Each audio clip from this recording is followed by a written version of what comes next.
eu não acho que ele fale da mulher brasileira, eu acho que ele fala da mulher universal. Ele fala da alma feminina, ele fala do homem também feminino, do homem, o homem, universal, aquelas questões que todos temos, né, que é o medo da morte, as neuroses, as inseguranças, a os me todas as questões que são comuns ao humano, né, a esse bicho humano. Ele sabe falar disso. Tem alguns assuntos, por exemplo, que os filósofos têm muita dificuldade em abordar, como, por exemplo, o amor. Fica parecendo sempre meio piegas, meio, sabe, cor-de-rosa, né, aquela coisa bobinha para criancinha, para adolescente que ainda é meio criança e tal. Ele conseguia falar sobre temas que podem parecer bobos, mas que são universais, e fazer de uma forma inteligente. Ainda que extremamente coloquial. A Helena que eu fiz, que foi a segunda Helena, porque a primeira foi da Lilian Lemmertz, né, tinha sido lá nos primórdios, aí ele passou um tempão e resolveu repetir e depois fazer uma sequência de Helenas, que ele gosta do nome, tem a ver com a dramaturgia da Grécia Antiga e tudo, né. E ela tinha uma filha pequenininha, né, uma filha que na novela teve uma fase com 1 ano de idade, depois pula para os 7 anos de idade, portanto já uma criança com quem você conversa, com quem você tem uma capacidade de raciocinar e discutir as coisas, e ela tinha uma mãe. Então era uma relação de três gerações de mulheres aparentadas. Então a avó daquela criança, a mãe da Helena, que era a Ariclé Pérez que fazia, e a pequenininha. Então, eh, eram diálogos, assim, que às vezes a Helena era uma heroína que não era uma heroína clássica, porque ela tinha muitas falhas. Ela perdia a mão das coisas na hora de dar uma bronca na filha.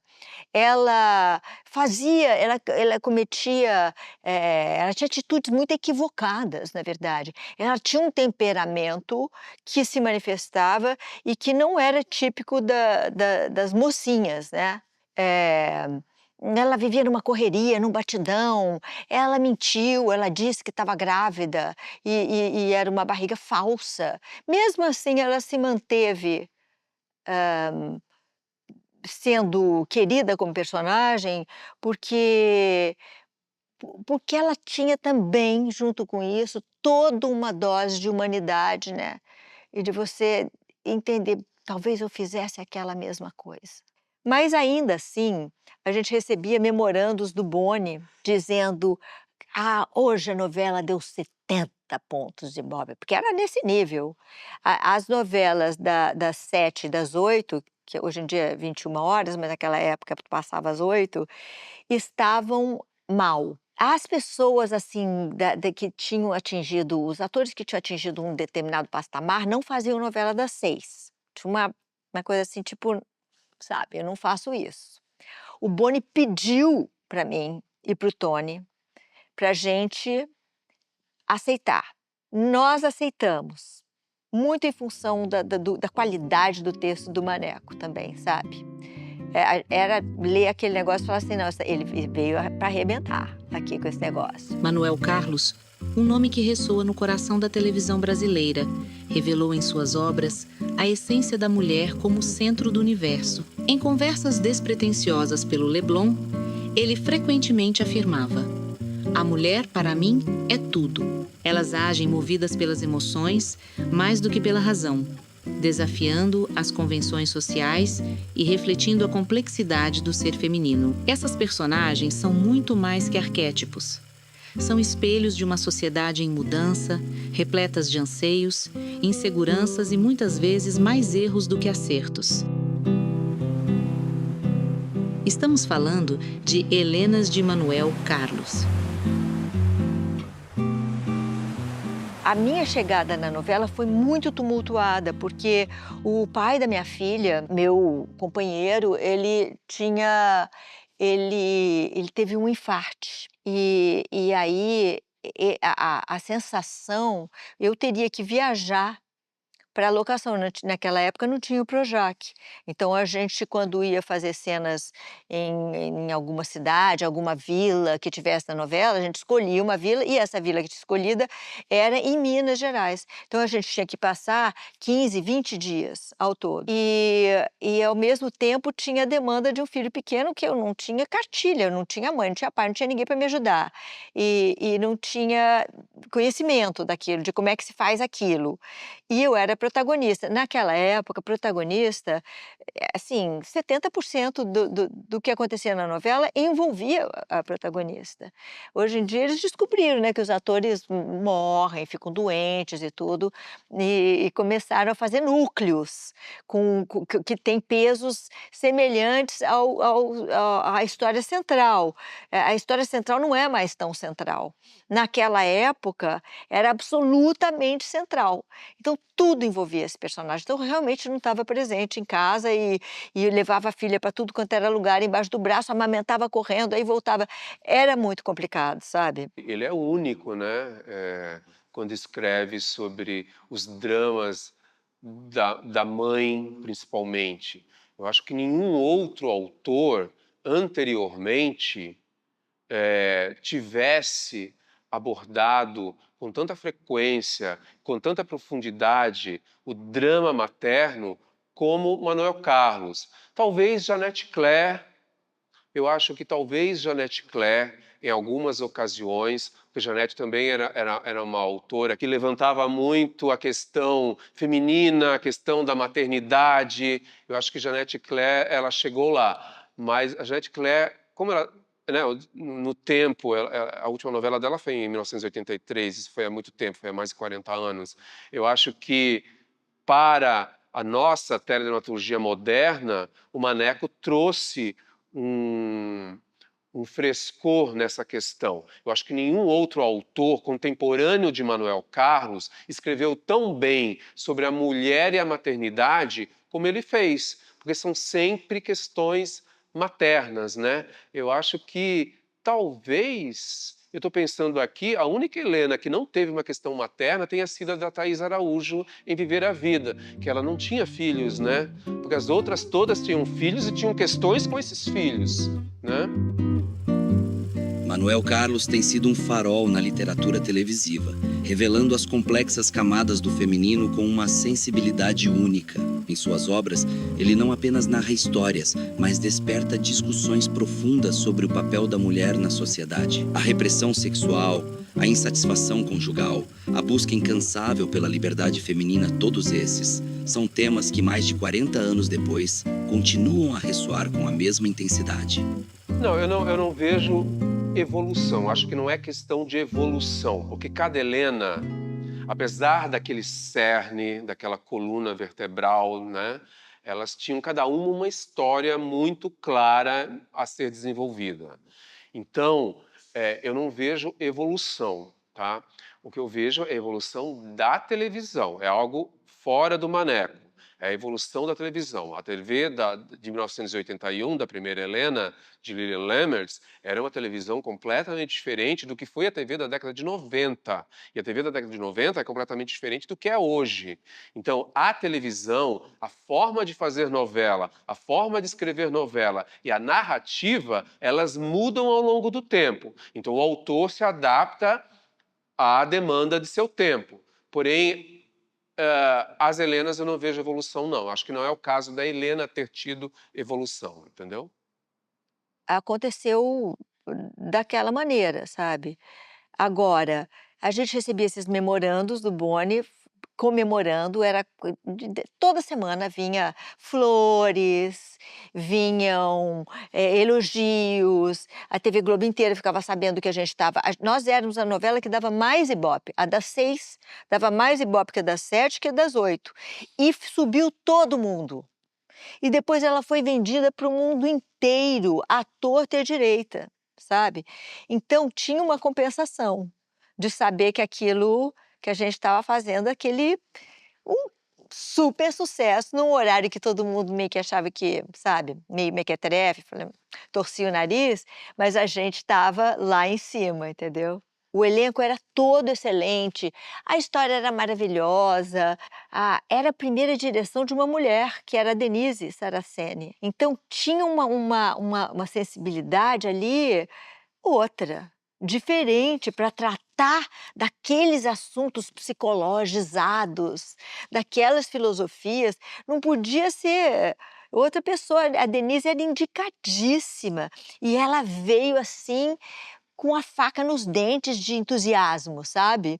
Para fazer, ela veio com uma estética, ela tinha várias propostas de coisas que eram até arrojadas demais para a época, mas ela estava com muita vontade. Todos esses elementos fizeram a novela virar o que virou, né? Helena de Maite Proença, Felicidade, 1991. Essa é uma Helena bastante errática, né? É uma Helena que mente desde o início. Ela inventa uma gravidez para o marido, porque ela quer sair daquela cidade. Talvez seja a Helena com sentimentos menos nobres, talvez seja uma Helena mais mesquinha, mais egoísta do que as outras, que por pura vaidade, por não gostar daquela cidade, daquela família, sabe, por querer algo melhor para si, talvez uma Helena mais ambiciosa até. E é claro que ao longo de sua jornada ela muda completamente, porque aí vem a maternidade de verdade. Então, eu vejo essa Helena com essas características.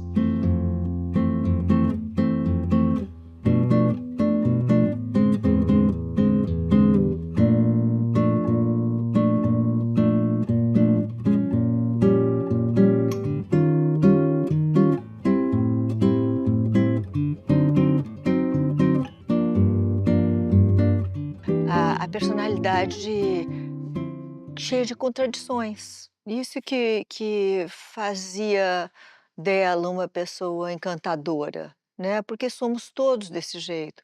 A gente sabe lá, escondido dentro de casa, onde estão aquelas coisas que a gente tranca às 7 chaves, porque se a gente não trancar, os amigos saem correndo.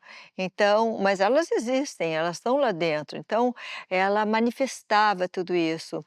E então, às vezes, de vez em quando, eu acho que ele trazia conversas entre mãe e filha, tanto eu com a Ariclê, que eram conversas, assim, de 3 páginas.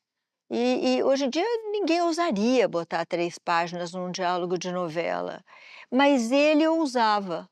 Ele fazia isso, não é porque as pessoas tinham mais tempo, é porque o diálogo era tão bom que chegava o Maneco, né, a essa altura, ele entregava os textos, assim, em cima do laço, a produção ficava louca querendo criar, e a gente, como ator também, você tem 3 páginas, você tem que fazer, que são 11 horas da manhã na hora que chega na tua casa, você vai fazer às 10, chegar né, sair de casa 9 horas da manhã para chegar, maquiar, fazer, aí tá pronto para o texto na ponta da língua, 3 páginas, onde o teu interlocutor só fala: "Sim, claro, concordo", e você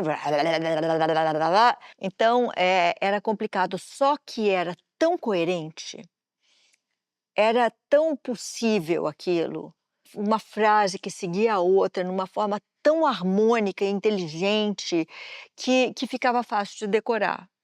Eu acho que é isso, que não são personagens caricatos, que querem que o público goste porque ele só tem qualidades, ou que o público desgoste porque ele é perverso de uma maneira que não existe ninguém tão perverso. Tinha a forma com que ela se relacionava com as outras pessoas da cidade.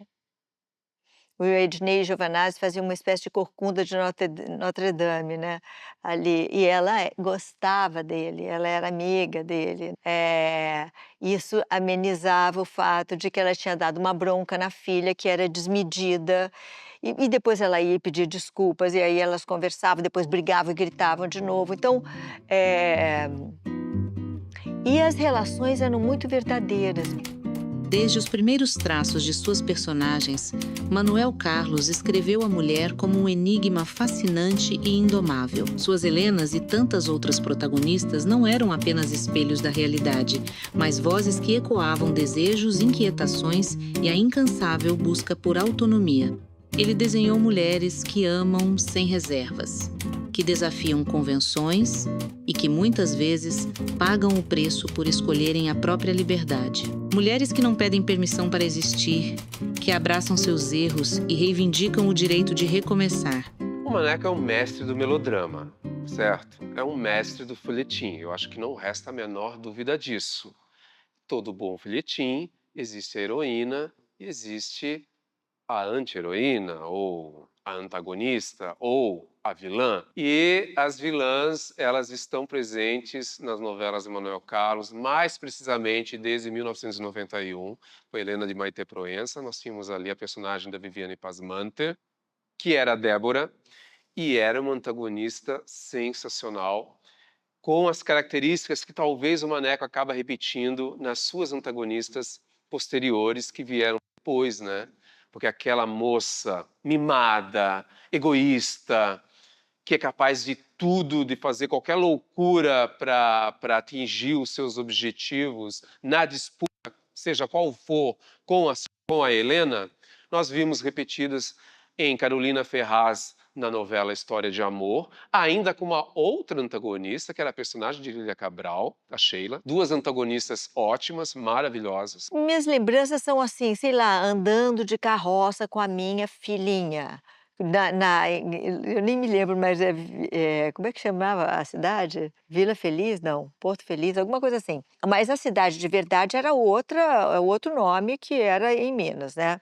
Que era onde a gente estava fazendo a cidade de mentira. Então, andar de charrete, e ver se tinha uma cabra, porque a Maria tomava leite de cabra, às vezes como complemento, já estava meio que tentando fazer uma. Tinha também, sei lá, toda vez que um elenco desse tamanho fica junto no mesmo lugar fazendo o mesmo trabalho, a conversa é sempre aquela, daquilo, o que que aconteceu, como é que foi, e o que aí eu fiz amizade com uma pessoa da cidade, aí a pessoa me estava faltando um lenço vermelho para botar no cabelo, aí tal da a dona Teresa me deu um lenço vermelho, e a gente, eram essas, a vida da gente vira um pouco, fica muito relacionada à novela. E acontecia muito isso, da gente viajar, sabe, para esse lugar pitoresco que não poderia ser reproduzido no Rio de Janeiro, a gente tinha que ir para lá, né. Depois fazia o resto tudo em estúdio, nos ambientes fechados.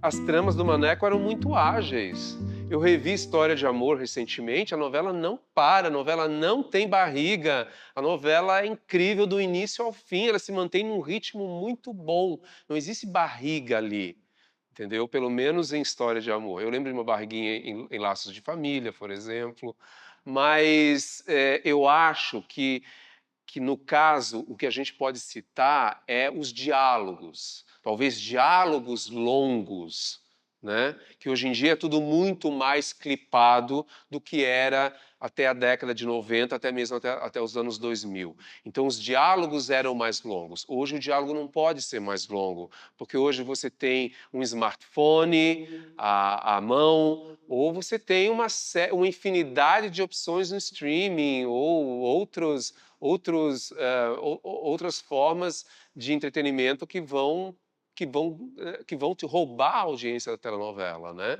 Mas, num cenário anterior ao nosso, isso se podia fazer.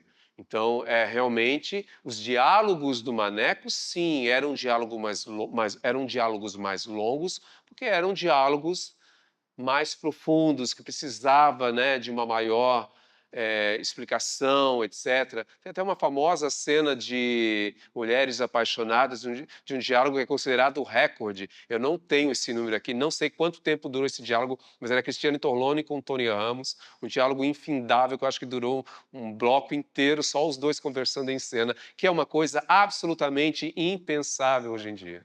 E o outro lugar muito agradável que a gente gravava era aqui em Copacabana. Como é que chama aqui? É o bairro Peixoto. No bairro Peixoto, que também todo mundo do bairro Peixoto conhecia a gente e chamava para fazer bolinho. Sabia o dia da gravação? Aí sabia o que que a gente gostava, o que que o Tony gostava, o que que eu gostava, o que que a Tatiane gostava, e fazia, sabe, uns doces, umas coisas, recebia a gente enquanto a gente estava esperando, que tem muita espera, né. Bom, outra coisa curiosa é que a Ariclê Peres foi aluna da minha mãe. Então, quando ela veio para fazer a minha mãe, foi assim, das primeiras alunas da minha mãe. E ela amava a minha mãe. A minha mãe era meio responsável pelo pensamento libertário dela, ela era grata à minha mãe. Então, tinha uma coisa assim, quando eu olhava para, sei lá, as mãos dela, eu meio que via as mãos da minha mãe, e tinha uma relação ali que ajudava o nosso fio de amor, sabe. Eu me lembro que um dia acho que a Tatiane chegava, ela era pequenininha, ela nunca tinha tido, experiência. Eu falei: "Você gosta de fazer novela?" Ela falou assim: "Gosto. E você quer continuar fazendo novela?" "Quero". Falei: "Então você vai ter que decorar o texto, porque não pode todo mundo aqui ficar esperando, porque você chegou de casa sem decorar o texto". Ela falou assim: "Não dá". Falei: "Não dá por quê? Você não pode se trancar dentro do teu quarto e decorar e se concentrar e decorar?"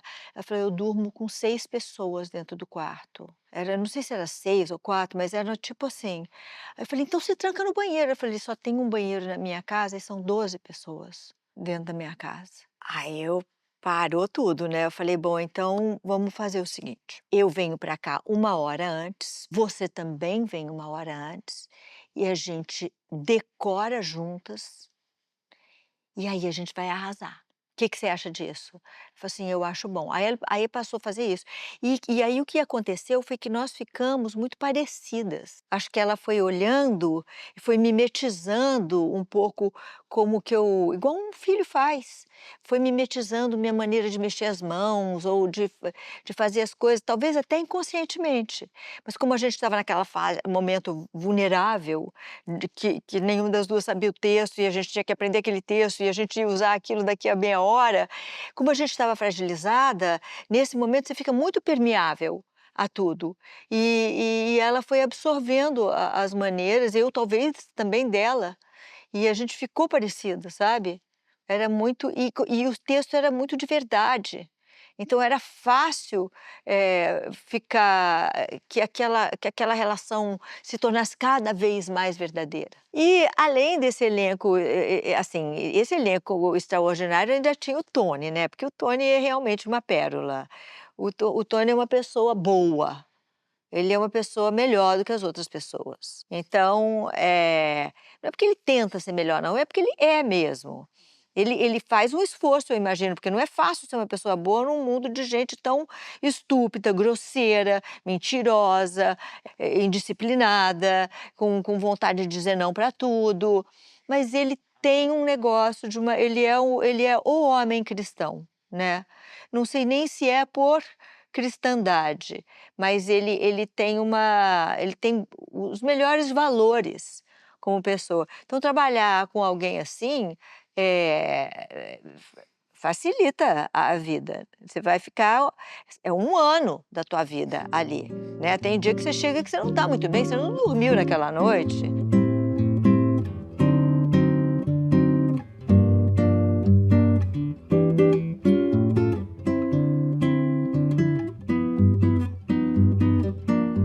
Assim, uma coisa que eu queria ressaltar e o que eu já falei, que eu acho muito interessante, é quando você perguntou onde estava a leveza apesar do drama. E eu respondi que estava no Leblon e no cotidiano. Eu acho isso muito interessante. Como ele é tão mestre no folhetim, no melodrama, que ele faz isso, sabe? Ele consegue equilibrar a tragédia da Helena na ambientação, no cotidiano, sabe? Eu acho isso um toque de mestre no Manuel Carlos. Ele é um observador agudo do outro ser humano que está ali na frente dele. Ele está lá sentado tomando um café, ele vai no talho capixaba, ele vai olhar o que está acontecendo em volta dele. Ele deve ser aquela pessoa que fala assim: "Aquele lá deve ser francês. Aquela ali, acho que ela não é daqui do Leblon, ela deve ser de outro lugar". E aí olhar a forma que se veste, a forma que se mexe, entender o que está acontecendo entre 2 pessoas que parecem estar brigando, talvez escutar um pouco, passar ali, ficar aí fingindo que está indo comprar pão e ficar passando para ouvir como é que as pessoas estão qual é o conteúdo daquilo, e depois ficar imaginando como é que aquilo poderia se desenvolver. E deve ser uma pessoa que lê bastante também, né, que observa o outro e gosta do ser humano, da complexidade humana, e conversa, porque diz que ele escrevia no meio ali de tudo, né, na cozinha aberta, as filhas passando e correndo, a mulher entra e saindo para ir fazer alguma coisa, então que ele e a televisão ligada, né, ele não precisava, ele tinha concentração para se fechar dentro do universo dele, mesmo com tudo aquilo acontecendo. E talvez ele precisasse daquilo, porque talvez aquela baguncinha em volta desse a ele uma dica: "Ai, eu vou botar ela com a mão assim. Aí eu vou fazer ela botar, vai fazer uma cena dela vaidosa, porque eu estou vendo que a outra", qualquer coisa, essas pequenas coisas que acontecem até dentro de uma casa, ou você olhando pela janela, aquilo é inspiração para. Eu sei, porque quando eu conto história para minha filha, eu estou viajando, você está dentro do carro, não tem nada para fazer, né, aí história. Aí eu começo a contar a história, o poste entra na história, o cavalo, o burrico que passou, o carro, a sequência de carros brancos e depois um carro vermelho, e porque aquilo tudo vai virando história. E o campo, e se está chovendo, se não está chovendo, uma coisa que poderia ter sido um acidente, tudo aquilo entra dentro da história, tanto que depois eu não consigo reproduzir a história, porque minha reclamação das minhas netas hoje e da minha filha era: "Conta aquela mesma história", eu não sei mais como é que é aquela história, porque aquela história foi inventada na hora e ela estava relacionada com tudo que estava acontecendo no meu entorno, né. Para lembrar, elas não sabem disso, elas acham que eu estou inventando. Eu estou inventando, mas eu estou só estou juntando os cacos das coisas que eu estou vendo nos arredores. E talvez ele fizesse um pouco isso também, né. Olha só, eu vejo o Manuel Carlos como um autor, um novelista que tem uma marca, que tem uma assinatura. Essa assinatura, todo mundo que assistiu a novela do Maneco reconhece. Todo mundo sabe quando a novela é do Maneco. E olha, eu nem estou falando de protagonista chamada Helena e Leblon. Estou falando do texto, eu estou falando de narrativa, eu estou falando de tramas, da forma como ele escreve, como ele desenvolve as suas novelas. As novelas do Maneco, elas são reconhecíveis por essa assinatura dele, entendeu? Independente de Helena, independente de Leblon. É claro que todo mundo sabe que uma novela que tem Helena e Leblon é uma novela do Maneco, mas essa assinatura dele, essa crônica do cotidiano, essa leveza que ele leva. Claro que tudo isso parece que está muito distante da nossa realidade, mas não é nada difícil de acontecer, né? Nada é difícil de acontecer. Eu acho que o Maneco ele também tem muito essa coisa da tragédia grega, né? Eu acho que é um ponto de partida do Maneco criar uma personagem que seja assim. A única coisa que muda é a trajetória dessa personagem ou é o drama dessa personagem. Então eu não diria que tem uma Helena que agregue todas as demais Helenas do Maneco. Eu acho que não é isso que acontece.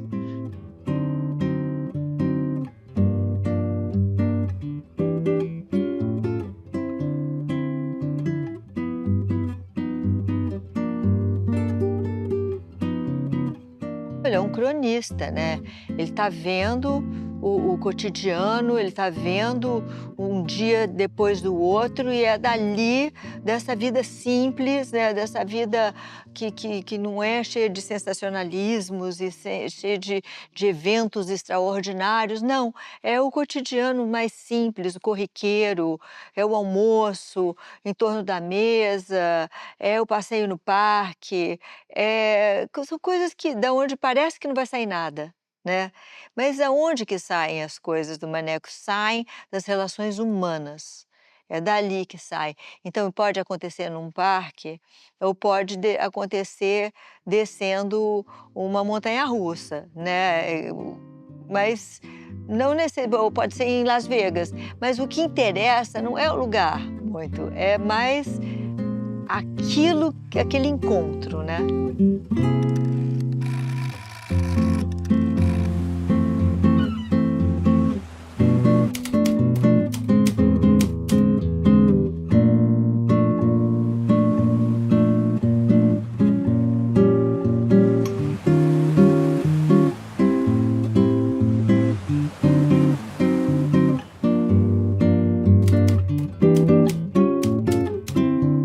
Junto com isso, a minha mãe tinha um amor pelo Maneco e pelo trabalho que eles fizeram juntos, que era muito especial.